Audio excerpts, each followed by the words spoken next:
Hey guys, it's Bro You Whack, and it's finally here, the video that you've all been waiting for this mini-series for how to get from one rank to the other rank. Now, I've done this for bronze to silver, silver to gold, and now the video that everyone's been pleading for, gold to platinum. Now, the reason why I put this video off for so long, I didn't even really put it off. I just wanted to do it in chronological order, so it didn't seem like I was leaving all the bronze and silvers and even golds behind, because you have to get from one step to the another step. I'm not going to make a video how to get from gold to platinum so that everyone could watch it, because no, first you have to adopt the silver mindset and then the gold mindset, and now we're talking about how to adopt the platinum mindset, but also more specifically how to play like a platinum, because that really applies to everything. How to play like a diamond, how to play like a GM, a top 500, or even just a silver. Now, real quick, I did want to mention that there will be a second video talking about how to get from gold to platinum, because, well, there's so many things to talk about. Like, I can really make a separate or second or third video for how to get from bronze to silver, or silver to gold, really, but definitely from gold to platinum, because there's so many things that people can learn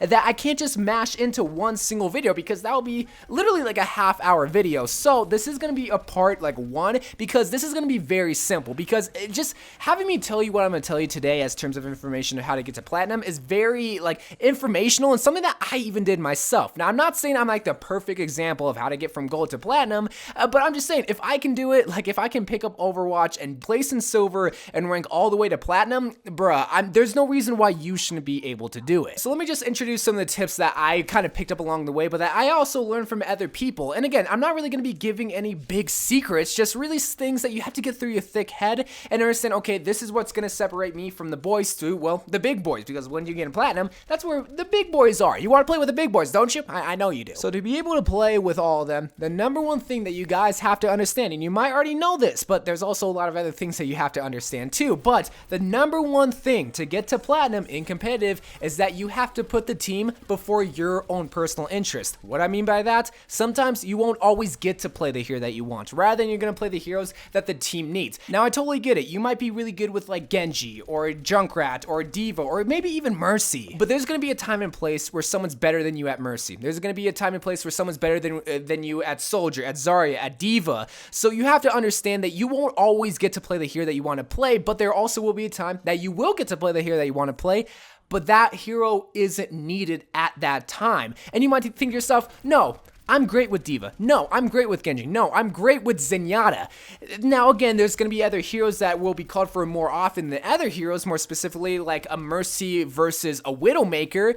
But you guys have to understand that your own personal interest is being a detrimental like action for the team. Hopefully I said that right. What I'm trying to say here is that you're trying to put the team, trying to put the victory before everything else. That's the main difference between competitive and quick play. And I feel like people still do not understand that, because they realize they're great with Genji, or they're great with Doomfist, or they're great with Sombra, or they're great with Mei even, but at the time, it's not working. At the time, it's not winning, but that's what they want to play. That's totally fine. You can do that, but here's the time that I have to decide, okay, do I want to play the hero that I want to play, or do I want to climb? Do I want to get to platinum? And even platinum still think like this. Even grandmasters still think like this, but you're not at that rank. You're at gold rank, and you're trying to get to platinum rank. So the thing that I adopted is like, okay, I have to realize the team is before me. The team is before I want to play Mei. The team is before everything else. And some of you might not agree with that. Some of you might already clicked off the video because, no, screw the team, I'm gonna play what I want to play because I'm good. And I totally understand, like, this is a video game. You're gonna want to play the heroes that you want to play because you got the game, and that's just how video games are. And I'm honestly not trying to dictate what you need to do. I'm not trying to be your dad and say, no, the only way to get to platinum is if you don't play your main, is if you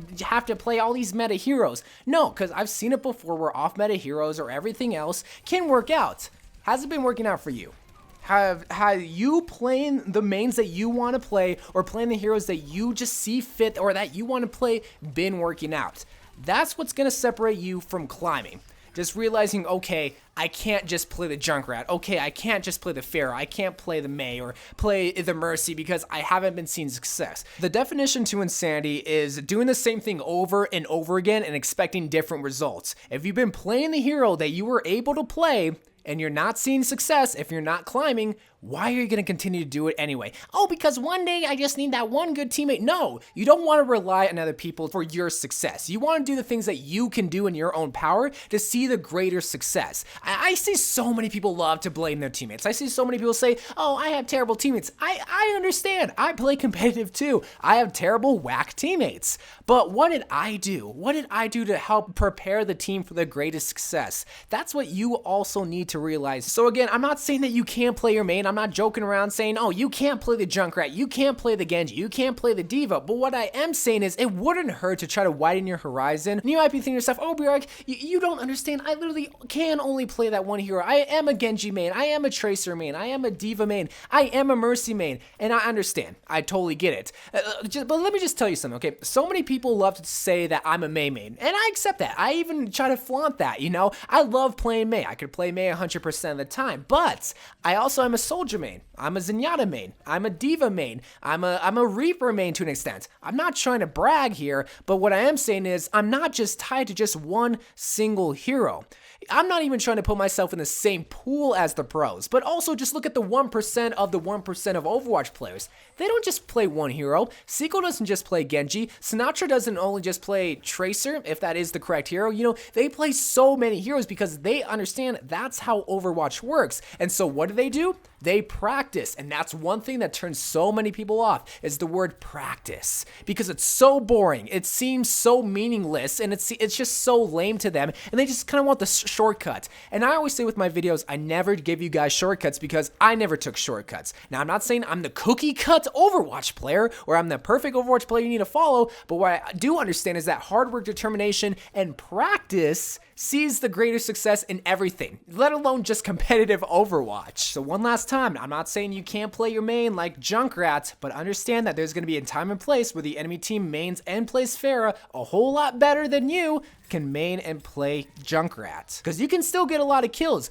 but even if you main Winston, let's say you do main Winston, I'm going to have a field day with you if I'm playing Reaper because I'm a better Reaper main than you're a better Winston main, and I'm just going to destroy you out of every fight. Same thing with that Pharah. Same thing with Winston and Genji. Same thing with Zarya and Genji. You know, I'm just trying to throw so many examples so you understand, like, yes, you might be really good, but someone's going to be a better counter on the other team. And people don't understand that. Well, some people do, I'm not going to lie, but so many mains don't understand that, and that's the reason why they're stuck at the rank that they're at, because playing one hero can only get you so far, and I get it. There's also those wildcard heroes that know like how to play Tracers like amazingly, and they're in Grandmasters.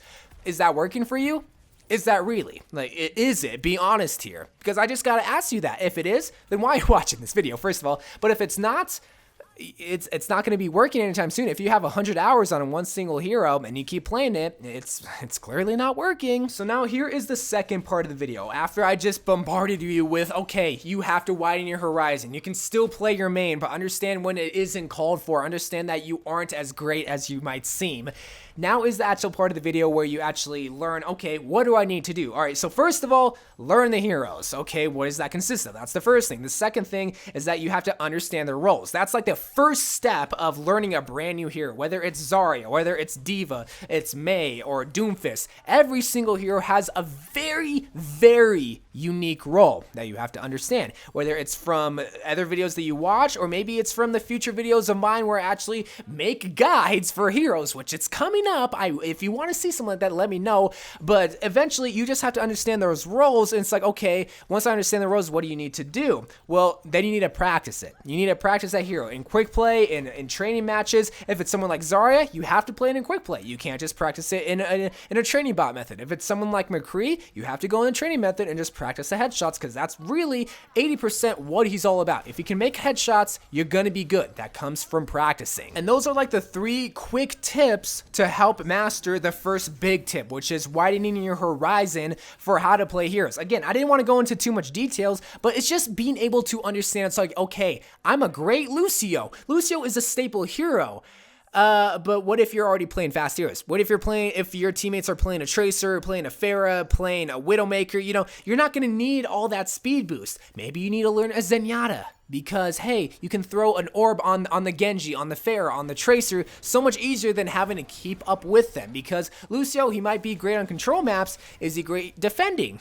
you know, you just have to look at that kind of stuff. So understanding, okay, I can still play healer, I can still play DPS. What other DPS can I play? You might be great with McCree if your team needs another healer, but everyone's so stubborn and you're not the greatest with a healer. Maybe you need to play soldier because you can still put down a heal pod and still shoot down the Pharah and still get kills. It's simple stuff like that you don't have to abandon your main's role, because McCree and soldier pretty much have the same kind of role, just they have different toolkits with them that makes them a little bit more effective in certain situations. And that's the first step from climbing to platinum. Again, I didn't bombard you with a bunch of technical stuff. I literally just set you up with a very simple thing that you have to understand so that way you retain it. If I give you 10 different things, oh, where do I start, bro? I don't know, you figure out. No! I'm going to start you off right here. Here's the first step. Sometimes it's learning a similar role like McCree and Soldier, or maybe you are McCree main and you got to learn Zenyatta. Maybe you got to learn Lucio, something like that, learning different hero roles. And if you do want to hear my story, even though this video is about you, like this isn't about me, I'm not trying to brag or say what I did, but there's going to be some people that wonder, oh, what did you do at Gold? Like how do you apply it? How did you apply all this? At my time at Gold, I strictly played Mei and a little bit of Junkrat on every single map. That didn't work all the time if I wanted to play at a platinum level, so I played Soldier. And also I did play a little bit of Mercy. Did Mercy work? Yes, but there was also times where people insta-luck Mercy away from me. So I learned Lucio. Lucio was a great healer, Soldier was a great DPS hero, so at that time I could play 4 heroes if I wanted to be generous. I can play Mei, Soldier, Junkrat, Mercy, and Lucio. Actually, that's 5. I'm not that great in math, but I'm decent at Overwatch. But anyway, guys, hopefully this video does help. Again, just a very small tip, but something that can go a long ways, because I'm still doing this even at Masters. So I love you guys. I thank you guys for watching more Overwatch videos to come, and bye.